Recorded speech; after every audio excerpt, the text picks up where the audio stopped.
Hello बच्चों, let's see this question. And here this question says, I believe that the majority community should be able to rule a country in whichever way it wants by disregarding the wishes and needs of minority is. Question बोल रहा है आपसे कि एक ऐसा विश्वास जिसमें देश में रहने वाला मेजॉरिटी कम्युनिटी को ही अधिकार दिया जाता है कि वो अपने हिसाब से पूरे कंट्री में रूल करे, यानी कि शासन चलाए, और वो जिस तरीके से शासन चलाना चाहता है वो चलाए मेजॉरिटी कम्युनिटी, भले ही उसके लिए उसको माइनॉरिटी कम्युनिटी की इच्छाओं को, उनकी नीड्स को, आवश्यकताओं को डिसरिगार्ड करना पड़े, यानी कि उनको भले छोड़ना पड़े, बट वो अपने हिसाब से मेजॉरिटी कम्युनिटी के हिसाब से रूल चलाएगा। तो इस तरीके के रूल को हम क्या बोलते हैं, इस तरीके के विश्वास को हम क्या कहते हैं? ऑप्शन दिए हुए हैं power sharing, central government, majoritarianism या फिर कम्युनिटी गवर्नमेंट। तो यहाँ पे क्वेश्चन में हम ये देख रहे हैं कि मेजॉरिटी कम्युनिटी जिस हिसाब से अपने रूल को चलाना चाहे चला सकती है, उस रूल को हम क्या बोलते हैं? तो क्वेश्चन का की कंसेप्ट है रूल ऑफ मेजोरिटेरियन कम्युनिटी। तो मेजोरिटेरियन कम्युनिटी का जो रूल होता है उसको हम क्या बोलते हैं?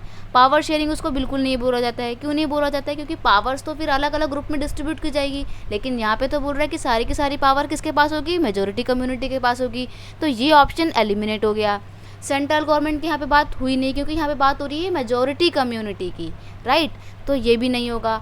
कम्युनिटी गवर्नमेंट नहीं होगा, क्यों? क्योंकि यहाँ पे सिर्फ मेजॉरिटी कम्युनिटी की गवर्नमेंट बन रही है, माइनॉरिटी कम्युनिटी की गवर्नमेंट नहीं बन रही है, उसका रूल नहीं चल रहा है। तो क्योंकि यहाँ पे मेजॉरिटी रूल को फॉलो किया जा रहा है, इसलिए मेजोरिटेरियनिज्म इसको बोला जाएगा। मेजोरिटेरियनिज्म एक ऐसा रूल होता है जिसमें कंट्री में रहने वाली मेजॉरिटी कम्युनिटी को फेवर किया जाता है, उसकी लैंग्वेज को, उसके रिलीजन को, हर जगह उसको प्रेफरेंस दी जाती है।